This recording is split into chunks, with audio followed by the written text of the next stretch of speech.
Study IQ IAS, अब तैयारी हुई अफोर्डेबल। नमस्कार, मैं हूं आशीष। आप देख रहे हैं स्टडी IQ's टाइम कैप्सूल और हम याद कर रहे हैं शेरे पंजाब, शेर केसरी को, यानी कि लाला लाजपत जी को। देखिए, आज उनका जन्म दिवस है। 28 जनवरी को हम उनका जन्म दिवस मना रहे हैं और इसीलिए ये बहुत ज़रूरी है कि इतिहास के एक पन्ने से एक ऐसे इम्पॉर्टेंट लीडर की चर्चा की जाए जो इंडियन नेशनल मूवमेंट के एक अहम कड़ी बनते हैं and sometimes also called as a leader whom we lost too early, जो बड़े ही अननेचुरल तरीके से हमसे छीन लिए गए और शायद इंडियन नेशनल मूवमेंट को उससे काफ़ी बड़ा झटका भी लगा। बड़े ही संक्षिप्त तरीके से, शॉर्ट तरीके से हम लाला लाजपत राय जी की जीवनी को देखेंगे। साथ ही साथ हम उनसे जुड़ी हुई कुछ इंटरेस्टिंग फैक्ट्स, कुछ कंट्रोवर्सीज, ऐसे फैक्ट्स जो शायद आप हिस्ट्री बुक्स में नहीं भी पढ़ पाते हैं, इवन दोज फैक्ट्स हम लाला जी के बारे में पढ़ेंगे। So before we begin, just have a quick look at his early life. Now again, ये चीज़ ज़्यादातर लोगों को नहीं पता है कि लाला जी एक अग्रवाल फैमिली में बॉर्न हुए थे। Now he belong to the present day Faridkot district in Punjab और उन्होंने लाहौर, पर्टिकुलरली लाहौर की एरिया को अपना कर्म भूमि बनाया। ज़्यादातर they were coming from a family of merchants. ज़्यादातर वे अग्रवाल मर्चेंट की फैमिली से बिलोंग करते थे। साथ ही साथ उनके फादर स्कूल टीचर भी थे। So he was having that intellectual background. साथ ही साथ ही was also known as the triumvirate, यानी कि तीन मूर्ति, जो इंडियन एक्सट्रीमिज्म की या भारतीय गरमपंथी विचारधारा के जो त्रिमूर्ति थे, जिसमें लाला लाजपत राय, बिपिन चंद्र पॉल और बाण गंगाधर तिलक, ये तीनों साथ में कांग्रेस को गरम पंथ विचार देते थे, ऐसा माना जाता है। Now he was trained earlier as a lawyer. In fact exact words जो उनके लिए यूज़ किए गए हैं in a website called servants of India society, जिसकी स्थापना भी लाला लाजपत राय बाद में कर रहे हैं, हम देखेंगे कैसे। वहाँ पर यह बताया गया है कि वो मुख्तारी का एक तरीके से एग्ज़ाम पास कर रहे थे। उस ज़माने में मुख्तारी एक्सेट्रा दीज, ये कोर्ट कचहरी के कुछ टर्म्स हुआ करते थे जो particularly lawyer as a word या एडवोकेट या अटॉर्नी एज अ वर्ड नहीं यूज़ होता था। इंडियन कोर्ट्स में मुख्तारी, अमलगुजारी एक्सेट्रा ये सारे वर्ड्स यूज़ किए जाते थे और हकीम्स या आप कहें लोअर सेक्शंस जैसे मजूमदार्स, खूट्स, मुकादम्स, ऐसे पोजीशंस हुआ करते थे। लाला लाजपत राय जी ने अपने आप को लॉयर की तरह ट्रेन किया और फिर बाद में वे काफ़ी जाने माने वक्ता भी बने। बट इवन दैट उन्हें सबसे ज़्यादा अपने अर्ली लाइफ में ट्रेस किया जाता है स्वामी दयानंद सरस्वती के एंग्लो वैदिक एजुकेशन और आप उनके बारे में जानते ही हैं, स्वामी दयानंद सरस्वती के आर्य समाज से। स्वामी दयानंद सरस्वती ने पंजाब और पंजाब के आसपास जैसे लाहौर एरिया में बहुत सारे अनुयायियों को अपने पक्ष में लिया। उनमें से एक सबसे बड़े अनुयायी का नाम आप लाला लाजपत राय जी के नाम से जानते हैं। दयानंद एंग्लो वैदिक कॉलेज की स्थापना जब हो रही थी, वहाँ पर भी लाला लाजपत राय जी ने काफ़ी बढ़ चढ़कर हिस्सा लिया। आप यहाँ पर फोटो देख रहे हैं of Diwan Hansraj, who also happens to be one of the supporters of Dayanand Anglo-Vedic schools. Go back to Vedas, ये बार बार कहा जाता था कि वेद के पीछे, या वेद की कल्पना करिए, या वेद के ज्ञान जो है वो समरस ज्ञान है, वो एक्चुअल ज्ञान है। ये सारी पद्धति या ये सारी कहावत लाला लाजपत राय अपने आर्य गैजेट जो वो निकाला करते थे लाहौर से, वहाँ से आ रही है। ऑब्वियसली ये स्वामी दयानंद सरस्वती की भी देन थी या उनके विचारों की भी देन थी कि वे मोनोथीज़म को या वेदांत हिंदुइज्म को फॉलो करना चाहते थे। लेकिन ये बहुत कम लोग जानते हैं, ज़्यादातर लोग ये नहीं जानते कि पंजाब नेशनल बैंक की स्थापना में भी सबसे इम्पॉर्टेंट हाथ अगर किसी का रहा है तो वो लाला लाजपत राय जी का रहा है। हालांकि जब पंजाब नेशनल बैंक की बोर्ड बन रही थी, लाला लाजपत राय जी उसमें शामिल नहीं होते हैं, लेकिन दो व्यक्ति का नाम सबसे ज़्यादा आता है, दीवान मूलराज और लाला हरकिशन। इन दोनों को लाला लाजपत राय जी ने प्रेरित किया एक प्रकार से एक nationalistic Indian joint stock capitalist firm बनाने के लिए। देखिए, पंजाब 1849 के बाद अपनी वजूद ढूंढने की कोशिश में लगा हुआ था। 1849 में सेकेंड एंग्लो सिख वॉर के होते ही पंजाब, जो महाराजा रणजीत सिंह की डायनेस्टी हुआ करती थी, क्षेत्र हुआ करता था, किंगडम हुआ करती थी, उसे ब्रिटिश इंडिया में सब्ज्यूम कर लिया गया, ले लिया गया। उसके बाद पंजाब अपनी नेशनलिस्टिक या राष्ट्रवाद पॉलिटिक्स में अपनी जगह ढूंढ रहा था।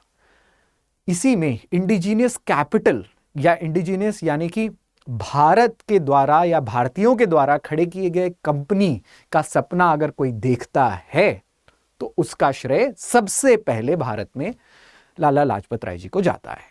और पंजाब नेशनल बैंक इसका जीता जागता उदाहरण है। If you go to the website of Punjab national bank, आप मूलराज, दीवान मूलराज जी का नाम या हंसराज जी का नाम, इनका नाम पढ़ेंगे और साथ ही साथ ये देखेंगे कि किस प्रकार से लाला लाजपत राय जी ने उन्हें प्रेरित किया। So this was a very interesting fact which was related to Lala Lajpat Rai ji. इसके साथ ही was mostly related to extremist. ये आप किताब में ज्यादा पढ़ते हैं तैयारी करते वक्त या अन्य एग्जाम्स के लिए, या इन जनरल आप लाला लाजपत राय जी को ज्यादातर एक्सट्रीमिस्ट लीडर के तौर पर देखते हैं। लेकिन इनका कैरिकेचर सिर्फ उतना ही नहीं था। ये काफी कम लोग जानते हैं कि 1907 के बाद 1907 में सूरत स्प्लिट होती है इंडियन नेशनल कांग्रेस की। कांग्रेस को दो भागों में विभाजित कर दिया जाता है। ये ब्रिटिश का षड्यंत्र भी हुआ करता था। बहरहाल जो एक्सट्रीमिस्ट पक्ष के लोग थे, यानी कि जो गर्म दल के लोग थे, जिसमें लाला लाजपत राय जी, बाण गंगाधर तिलक और बिपिन चंद्र पॉल हुए, इन सभियों को ब्रिटिशर्स की दमन नीति झेलनी पड़ी। यानी कि इन सब के पीछे ब्रिटिशर्स लग गए। तिलक को तो मंडले जेल भेजा ही गया, साथ में लाला लाजपत राय जी को भी मंडले जेल भेजा गया, जो प्रेजेंट डे रंगून में। अब लाला लाजपत राय जी के साथ अच्छा यह होता है कि उनके खिलाफ ज्यादातर चार्जेस को रद्द कर दिया जाता है, वे खड़े नहीं उतरते। फिर भी उन्हें 6 महीने की सजा होती है। उसके बाद वे एक one kind of self exile में चले जाते हैं। खुद के एग्जाइल उन्हें पसंद था, या वो देश की सरगर्मियों से या देश में जो खंडित माहौल चल रहा था, जहां पर कांग्रेस के बीच में ही भेदभाव या मनमुटाव आ गया था, वे उससे दूर जाना चाहते थे। और एक प्रकार से one of the first ambassadors भी बने, अननोइंग इनडायरेक्ट एम्बेसडर्स भी बने भारत के in the areas of America. America क्यों जाते हैं वो? अमेरिका इसलिए जा रहे थे बिकॉज यू कैन अंडरस्टैंड 1914 से लेके 18 तक, 1914 से लेके 18 तक फर्स्ट वर्ल्ड वॉर चल रहा था। ब्रिटेन में उनके लिए जगह नहीं थी। ब्रिटेन के लोग या ब्रिटेन के शासन उन्हें काफी कड़ी नजरिए से देखते थे। ऐसे में अमेरिका जाना उन्हें ज्यादा ठीक लगा। वो वहां पे जाते हैं और साथ ही साथ इंडियन होम रूल लीग की स्थापना अमेरिका में भी करते हैं। 1916-17 में इंडियन होम रूल लीग की स्थापना भारत में भी हो रही थी बाय एनी बेसेंट और साथ ही साथ बाल गंगाधर तिलक के। लेकिन विदेश में जाके अगर किसी ने भारत और भारतीयों के द्वारा के ऊपर हो रहे अत्याचार को किसी ने उजागर किया है, specially among Americans, because American senate में भी लाला लाजपत राय जी के पैम्फलेट्स की चर्चाएं होती थी। सीनेट्स में मीटिंग्स होती थी जो ये बताती थी कि देखिए, भारत से एक लीडर आया है जो भारत पर हो रहे अत्याचार को उजागर कर रहा है, जो बता रहा है। ये काम भी लाला लाजपत राय जी के हाथों से हुआ। So you can understand that he was an unknown, often uncelebrated ambassador of India to such countries. सिर्फ अमेरिका तक नहीं, वे जापान में भी जाते हैं, फिलीपींस में भी जाते हैं, और इन सभी जगहों पर जाते हुए वे भारत और भारत पर होते हुए अत्याचार को बताते हैं। कुछ जर्नल्स उन्होंने निकाले, जैसे young India, Hindustan information services association etcetera, अपने अमेरिका और जापान के प्रवास के दौरान। बहरहाल 1919 में उन्हें वापस आने का मौका मिलता है after he gets permissions and passports from the British government. और 1920 में उनके आने के उपलक्ष्य में और उनके आने की खुशी में 1920 में एक स्पेशल सेशन होती है इंडियन नेशनल कांग्रेस की सितंबर में, और उन्हें इंडियन नेशनल कांग्रेस का अध्यक्ष बनाया जाता है। इनफैक्ट ये ठीक नॉन कॉपरेशन मूवमेंट के शुरू होने के कुछ महीने पहले की बात है, when Lala Lajpat Rai ji was made the Congress president. Now एक कंट्रोवर्सी या एक अननोन चीज जो लाला लाजपत राय जी के बारे में ज्यादातर बुक्स में नहीं लिखी हुई है या बताई नहीं जाती है, वो ये था कि सरदार भगत सिंह ने भी लाला लाजपत राय जी को क्रिटिसाइज किया था एक वक्त। हुआ ये था कि 1923 के बाद, यानी कि जब नॉन कॉपरेशन मूवमेंट खत्म हो चुकी थी, बीच में खत्म हो गई अचानक चौरी चौरा की वजह से, उसके बाद भारतीय रेवोल्यूशनरी टाइम पीरियड में, इंडियन रेवोल्यूशन टाइम पीरियड में एक बहुत बड़ा स्टैग्नेशन आया और उसी बीच में बहुत से कम्युनल पॉलिटिक्स भी होने लगे। लाला लाजपत राय जी के ऊपर यह आरोप लगने लगा कि वे कम्युनल पॉलिटिक्स प्रैक्टिस करते हैं। अब ये आरोप कितने सही थे या गलत थे, ये ज्यादा रिसर्च का विषय है कि क्या वो कम्युनल बन रहे थे या सिर्फ वो एंटी मुस्लिम या प्रो हिंदू पॉलिटिक्स कर रहे थे या नहीं कर रहे थे। इसके बारे में अभी और रिसर्चेस होनी बाकी हैं और होती रहती हैं। लेकिन भगत सिंह ने एक पैम्फलेट निकाला जिसको कहते हैं लॉस्ट लीडर। हालांकि ये पैम्फलेट, ये सबसे ऊपर वाले पन्ने में लाला लाजपत राय जी की फोटो छपी हुई थी, लेकिन उन पैम्फलेट में लाला लाजपत राय जी के ऊपर कोई आरोप नहीं लिखा हुआ था। भगत सिंह ने जस्ट ये पोयम छाप दी, यानी कि ये एक पोयम है जो रॉबर्ट ब्राउनिंग का फेमस पोयम है, जो एक लीडर को बताता है कि एक लीडर अपने इकोनॉमिक या अपने पैसे कमाने के चलते एक कॉज को कैसे छोड़ देता है। हालांकि लाला लाजपत राय जी इतने दानी थे कि उन्होंने अपने घर को भी दान में दे दिया था। मरने के समय उनके खुद के पर्सनल अकाउंट्स में करीब 500 रुपए होंगे, उससे ज़्यादा नहीं मिले। फिर भी भगत सिंह ने उन पर आरोप ये लगाया था कि वे एक भटके हुए लीडर हैं, उन्हें कम्युनल पॉलिसी नहीं करनी चाहिए या प्रैक्टिस पॉलिटिक्स नहीं करनी चाहिए, उन्हें नेशनलिस्टिक पॉलिटिक्स या प्रैक्टिस करना चाहिए। अब ज्यादातर लोगों को यह बात सुनकर बड़ा अटपटा लगता है और लगना भी चाहिए। क्यों? ये ज्यादातर भगत सिंह के बारे में आपको बताता है, ना कि लाला लाजपत राय जी के बारे में। भगत सिंह लाला लाजपत राय जी को पूजते थे। वो सिर्फ वो नहीं, पंजाब के लगभग हर नेशनलिस्ट लाला लाजपत राय जी को पूजते थे। क्यों? क्योंकि पंजाब उनकी कर्म भूमि थी। Bhagat Singh was also trained in the same college as it was established by लाला लाजपत राय। लाला लाजपत राय जी ने जो कॉलेज एस्टैब्लिश किया था, जो आप यहाँ पे देख रहे हैं ब्रैडलॉक कॉलेज, ब्रैडलॉक हॉल में नेशनल कॉलेज, 1921 में लाला लाजपत राय जी एस्टैब्लिश कर रहे थे नॉन कॉपरेशन मूवमेंट के तहत। एक स्वयंसेवी कॉलेज, लोगों के लिए कॉलेज।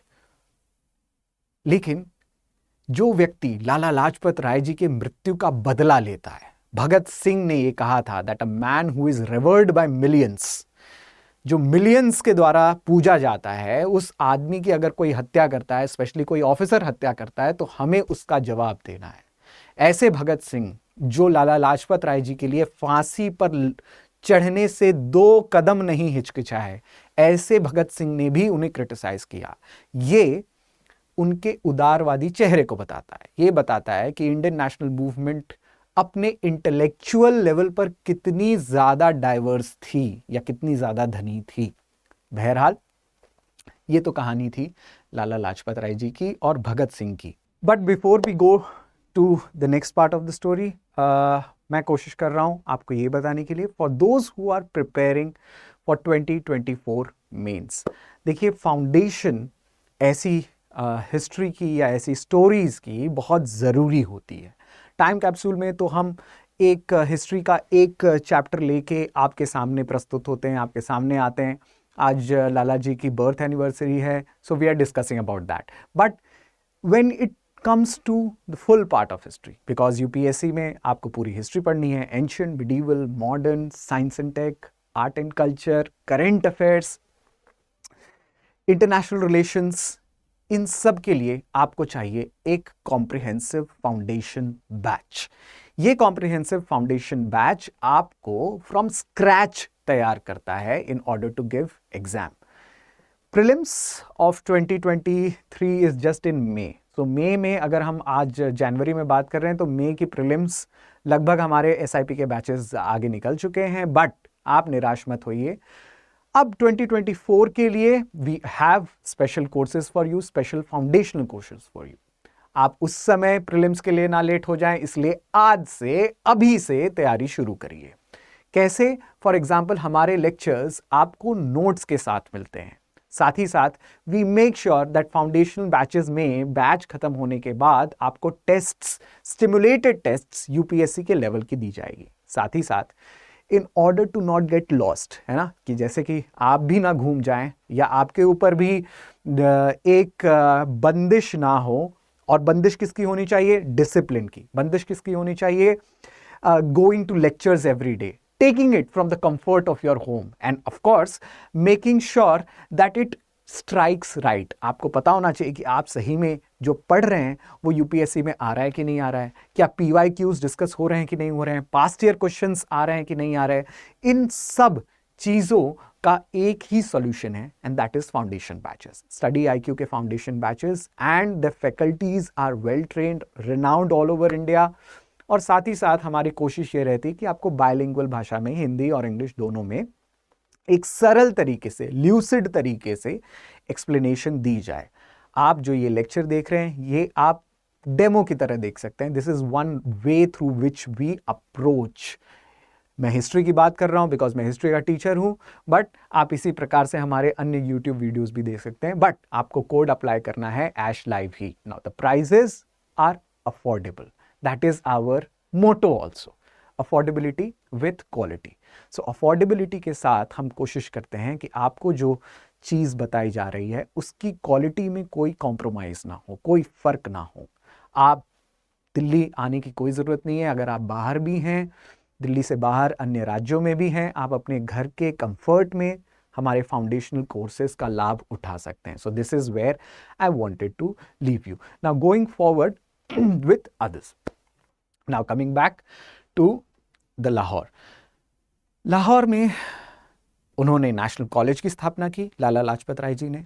साथ ही साथ अपने मदर के नाम पर, यानी कि उनकी मदर गुलाब देवी जो ट्यूबरकुलोसिस की वजह से जिनका देहांत हुआ था, उनके नाम पर एक अस्पताल भी खोला। इंटरेस्टिंग फैक्ट ये है कि लाहौर में आज भी वो अस्पताल चालू है गुलाब देवी के नाम से, श्रीमती गुलाब देवी जी के नाम से। लाहौर की लेगेसी यानी कि ऐसी कर्मभूमि जहां पर लाला लाजपत राय जी ने अपनी शहादत भी दी, जहां पे उनकी मृत्यु भी हुई।